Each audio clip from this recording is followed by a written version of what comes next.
Cześć, z tej strony Bartek Czekała, ze strony z kolei universeofmemory.pl i .com. Ponad 2 lata temu chyba już nagrałem filmik, który zyskał całkiem sporą popularność, gdzie omawiałem, jak różnego rodzaju popularne zioła, wywary z nich, ale też suplementy zawierające ekstrakty z tych roślinek mogą negatywnie wpływać na androgeny. Tutaj znajdziesz ten filmik, natomiast podsumowując na szybko, mówiliśmy m.in. o negatywnym wpływie na androgeny zielonej herbaty, mięty pieprzowej, kurkuminy, więc tej głównej substancji czynnej kurkumy, czy też szczególnie mielonego siemienia lnianego. I oczywiście była frajda z nagrania tego filmiku, bo szczególnie wiele panów zauważyłem, zorientowało się, dlaczego są tam kłopoty z masztem, kiedy walą olbrzymie dawki kurkumy.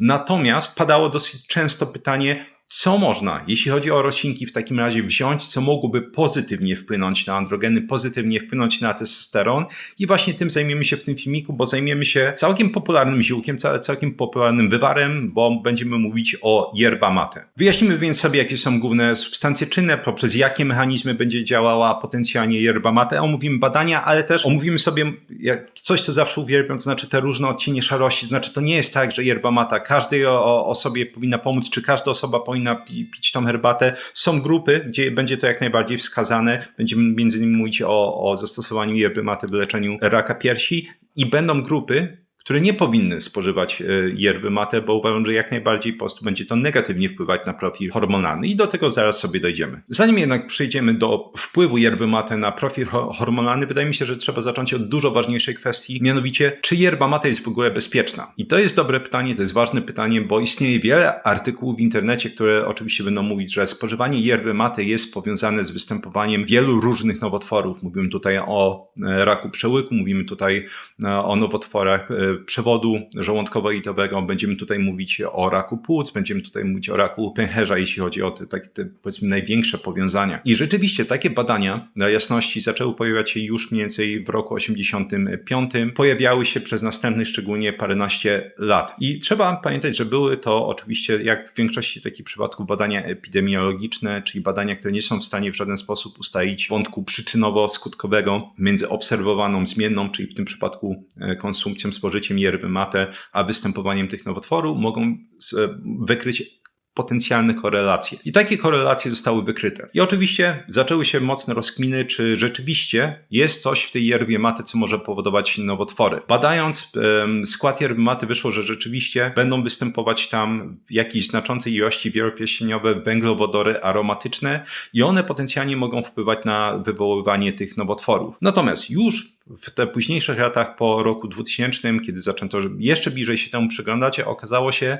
tak naprawdę, że te badania epidemiologiczne nie były na dużych próbkach, ani skala tego efektu nie była w żaden sposób znacząca. Zanim przejdziemy do dalszego omawiania, jak yerba mate wpływa na profil hormonalny, trzeba podkreślić, że nie ma ważniejszego elementu, który będzie wpływać na profil hormonalny, jak to, co jemy codziennie, czyli nasza dieta. Właśnie dlatego mam przyjemność przedstawić sponsora tego odcinka, czyli jak zawsze mięsną paczkę. Jeśli ktoś nie słyszał, mięsna paczka jest dostawcą mięsa z certyfikowanych ekologicznych polskich gospodarstw, gdzie te zwierzęta, to mięsko jest hodowane w naturalnych warunkach, bez żadnych boosterów wzrostów, bez antybiotyku. Zwierzęta te dorastają po prostu w swoim naturalnym tempie. Dlatego po prostu to mięso jest takiej wysokiej jakości. Mięsna paczka działa w bardzo prosty sposób. Wchodzimy na stronę, wybieramy jedną z gotowych paczek, które już właśnie mięsna paczka skompletowała dla nas, a jeśli nam nie pasują one, można sobie skompletować własną paczkę, która będzie się składać z dowolnego rodzaju mieszanek, różnego rodzaju mięsa albo gotowych produktów mięsnych. Punkt drugi. Wybieramy, gdzie ta paczka ma dojechać, i punkt trzeci. Nasza mięsna paczka przyjeżdża do nas pięknie zmrożona, ponieważ ona jest zabezpieczona suchym lodem, warstwą izolacyjną, i możemy sobie przełożyć te produkty z miejsca do zamrażarki i rozmrażać je wtedy, kiedy akurat mamy czas, żeby coś ugotować. W ten sposób nie dochodzi między innymi do marnotrawstwa. Jedna z rzeczy, którą uwielbiam, jeśli chodzi właśnie o zamawianie w mięsnej paczce. Jeśli jeszcze nie zamawiałeś w mięsnej paczce, to z kodem BARTOSZ10 będzie 10% zniżki na pierwsze zamówienie. Dzięki jeszcze raz za sponsorowanie tego odcinka Mięsnej Paczce i ruszamy dalej. Więc naukowcy grzebali jeszcze mocniej i stwierdzili w pewnym momencie, że to ciekawe, że yerba mate w formie terere, czyli to jest taka yerba mate podawana na zimno jako napój, nie wykazuje żadnych powiązań. Więc stwierdzono, że tak w sumie to, co może powodować potencjalną kancerogenność, to jest temperatura napoju. Mniej więcej właśnie po roku 2000 w ogóle ustalono, że kancerogenami klasy 2A są jakiekolwiek gorące napoje, które będą podawane w temperaturze powyżej 65 stopni i szczególnie wpływ tych napoi będzie mocny na występowanie raka przełyku. Co oczywiście nie powinno dziwić, ponieważ jest to coś, co omawiałem wielokrotnie.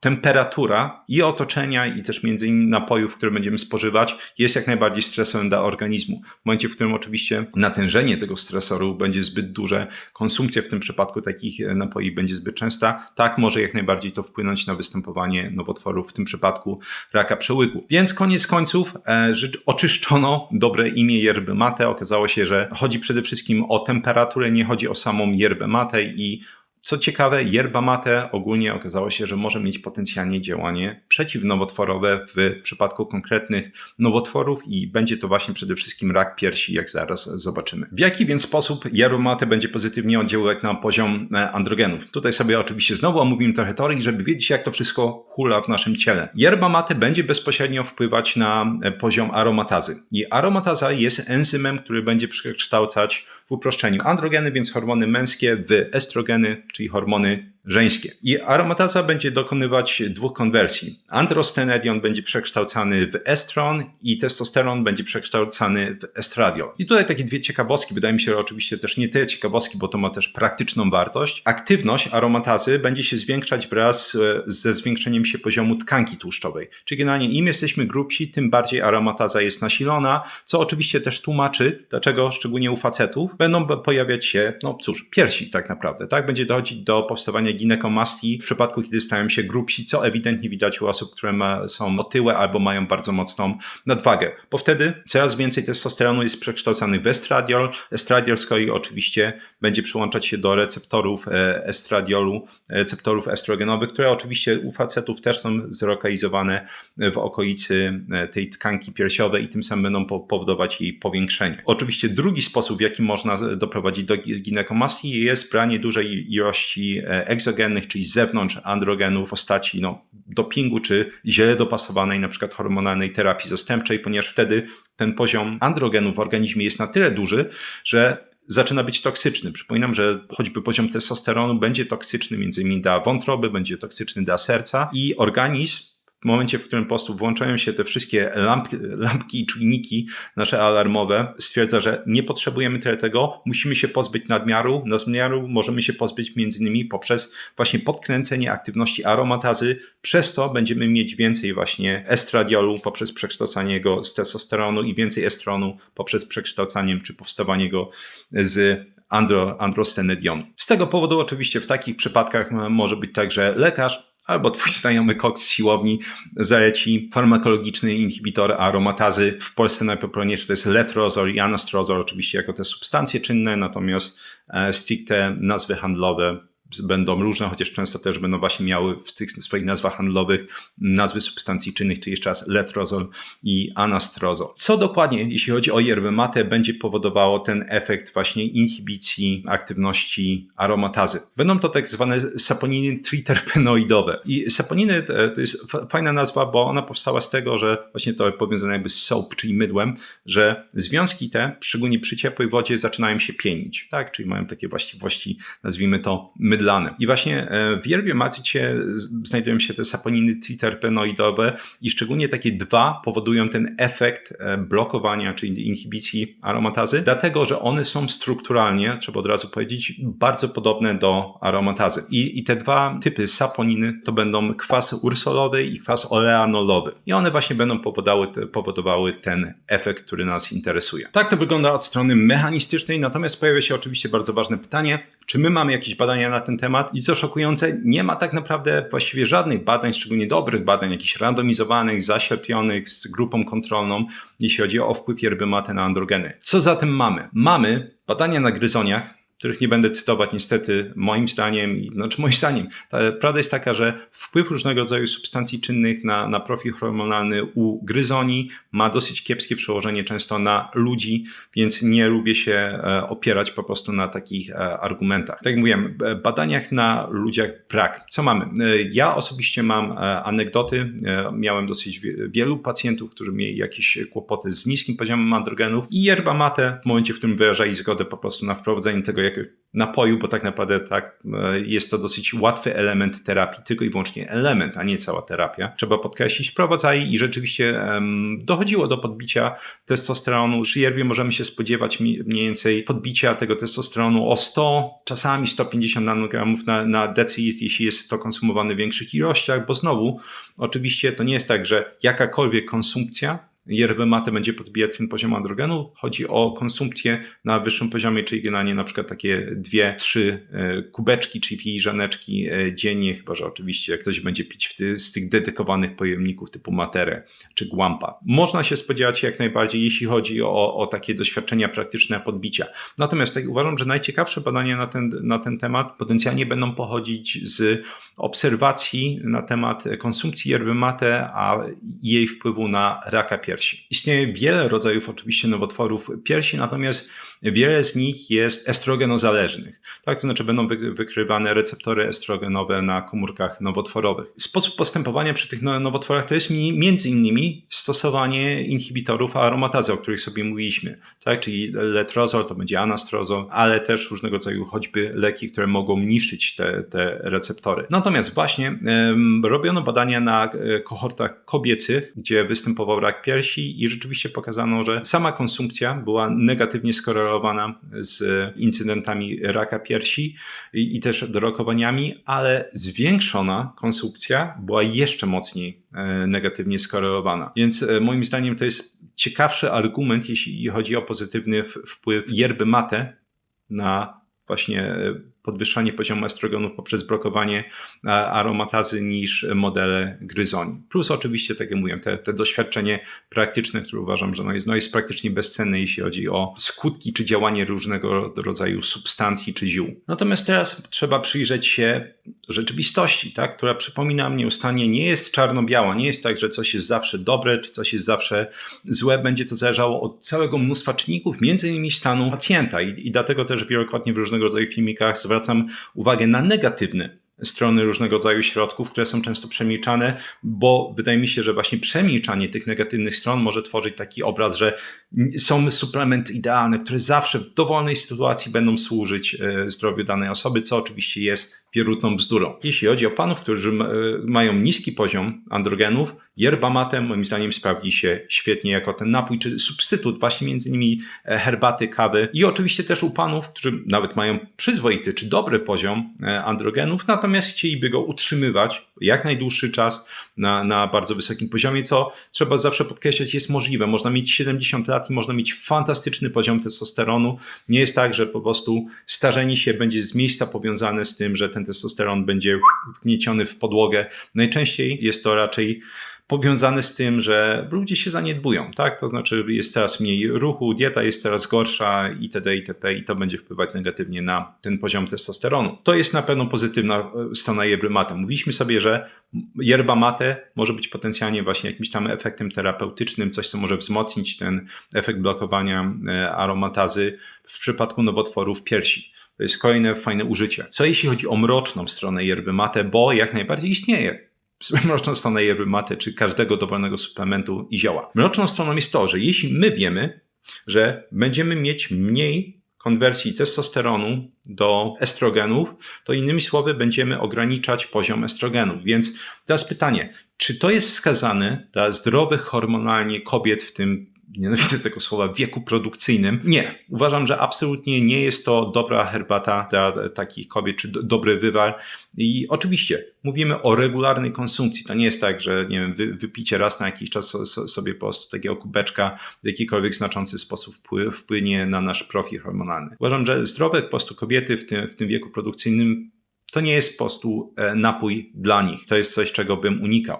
Co jeśli chodzi o kobiety w wieku przedmenopauzalnym, menopauzalnym? Jak najbardziej bym tego też unikał.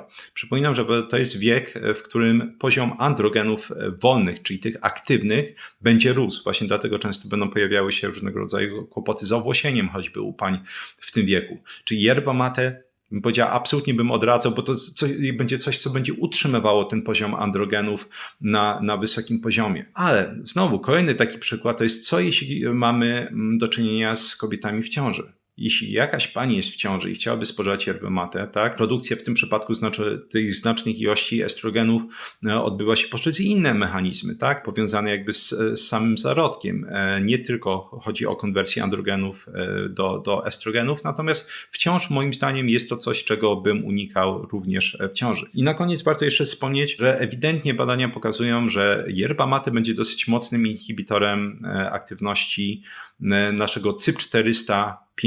Przypominam, że ten cytochrom, właśnie CYP450 jest naszym głównym tak naprawdę systemem detoksyfikacyjnym w organizmie. Jest odpowiedzialny za 75 do 80, widziałem statystyki 75 do 90% wszystkich różnego rodzaju ksenobiotyków, więc substancji obcego pochodzenia, do których należą wszystkie tak naprawdę substancje oczywiście czynne, między innymi leków.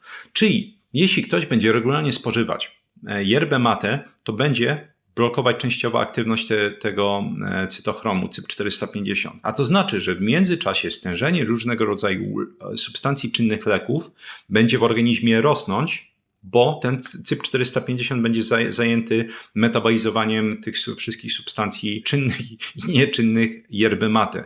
Więc trzeba jak najbardziej uważać w przypadku konsumpcji po prostu, czy konsumpcji, spożywania, brania jakichkolwiek leków, ale też różnego rodzaju suplementów i ziół, bo przypominam, że właśnie CYP450 będzie detoksyfikować większość tych rzeczy. Jeśli zaczynamy go zatykać, to będzie koszmar. I jako znowu ciekawostka, przypomnienie, owoce cytrusowe, szczególnie grapefruit, są absolutnie przeolbrzymimi inhibitorami tego cytochromu CYP450. Dlatego po prostu bardzo często w przypadku praktycznie dowolnego leku będziemy mieć na ulotce, żeby nie spożywać właśnie grapefruitów czy owoców cytrusowych przed czy po braniu takich leków, bo może dojść do wystąpienia całego mnóstwa skutków ubocznych danego leku. To tyle z mojej strony. Dzięki serdecznie jak zawsze za wysłuchanie tego odcinka. Wszystkie pytania są oczywiście mile widziane, obserwacje i szczególnie własne doświadczenia, jeśli już miałeś okazję eksperymentować z yerbą mate. Te pozytywne i negatywne oczywiście. Jak zawsze polecam moje flagowe kursy Vocabulary Labs, czyli jak samodzielnie uczyć się języków od A do Z, aby pozbyć się wszystkich tych zbędnych aplikacji, podręczników, kserówek, różnego rodzaju programów.